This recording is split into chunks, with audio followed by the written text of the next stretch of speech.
Today I'll be telling you some tips on how to do college online. Step 1 is to go digital. Go digital with all your notes and no more handwritten notes.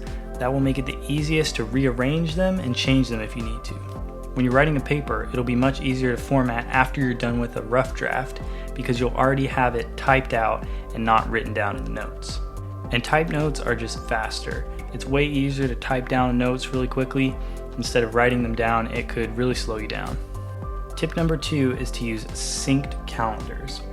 Now, I don't recommend using the calendars built into your class and syncing them to your own calendar because you're not going to be able to change that calendar. I more recommend taking your calendar and putting the items into there, each task individually. This makes it much easier to make adjustments onto your own schedule. The two best options for calendars is Google Calendar and Apple Calendar.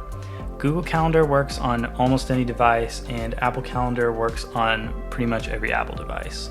And if you use both Google and Calendar like me, you can sync them together, so any task you put on Google Calendar will sync over to Apple Calendar and vice versa. When using a synced calendar, you can easily swap items around and move them around easily. So calendar blocking is good for in-person classes, but it's not always the best for online because in an online class, you're more completing a to-do list compared to an in-person class. You have to go to class at a certain time.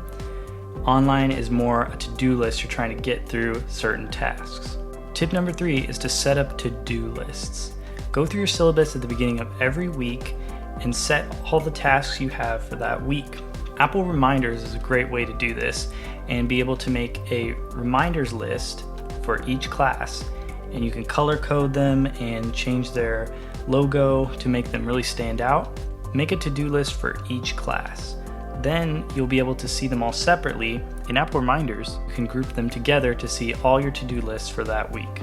Tip 4 is to use what I call a fill-in-the-blank schedule. A fill-in-the-blank schedule is when you take a bunch of empty blocks of time and you can add tasks into those time instead of having a task assigned to a specific time. Tip number 5 is to organize your files. Make a folder for each class that you can add the syllabus into each of those so you can go back and look at it when you need to. Inside of those folders, you can put individual assignments and put all the sources and required materials for that assignment into that folder. Tip number 6 is to delegate your time. Now that you know what you have for each week, you're going to need to split that up into days. So let's take a look at what that would look like. So here we have all the tasks for 1 week. And now we can delegate these tasks from 1 week into each day. So you can say Monday, we'll do chapter 1, Tuesday, chapter 2, Wednesday, chapter 3, and then Thursday will be homework 1, and Friday will be quiz 1.